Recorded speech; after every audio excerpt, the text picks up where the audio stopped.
Well, some are comparing it to the Uber of bikes, a new bike sharing program that's spreading across South Florida. Yeah, but it's causing parking problems, and some city leaders out there trying to put the brakes on it.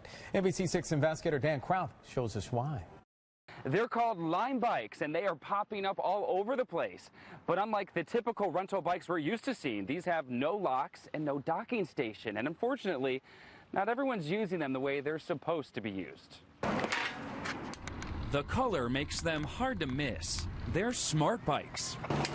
It is kind of the next generation. You can use an app on your cell phone to find one, scan the code, and take off. It's a buck a ride.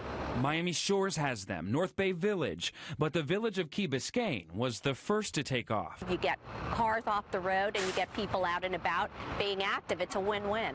You can ride the bike wherever you want. You can also park the bike wherever you want. And some people are parking it out of sight. I believe there may have been one in the water, in the bay. I guess that's a side effect in being able to park it Anywhere. They're supposed to go here, or even here. But people have parked them all over the place, all over the country. Take a look.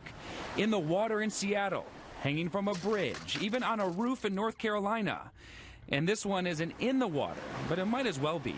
People are then posting the unusual parking spots on social media. They're in charge of picking them up and returning them to their rightful place. Using the map, we found a cluster of bikes in an unexpected spot inside the Miami Beach Police Department. They were impounded, 18 of them. That's because the city has a different contract with a different bike company, bikes that have docks. The Miami Beach city manager calls these new bikes rogue and illegal and set up a process to have them confiscated. Some individuals decided it'd be fun to drive over to Miami Beach, and it was too much work to come back, so they were left in Miami Beach, and I don't think they were too happy about it. Not happy at all.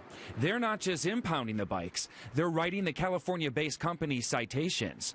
So far, more than $30,000 worth in just 4 months. LimeBike tells us they don't believe they violated any laws, and they're challenging the citations and are in discussions with the city attorney to try to resolve the issue. So while they're trying to steer clear of more violations, it's a problem we'll be seeing more of as more cities are considering going green. Be responsible. You want to make sure that it's there next time you want to use it. Some areas are just testing out these bikes as part of a pilot program, but the Village of Key Biscayne says they are so successful, these bikes are here to stay. In Miami, Dan Kraut, NBC6 News.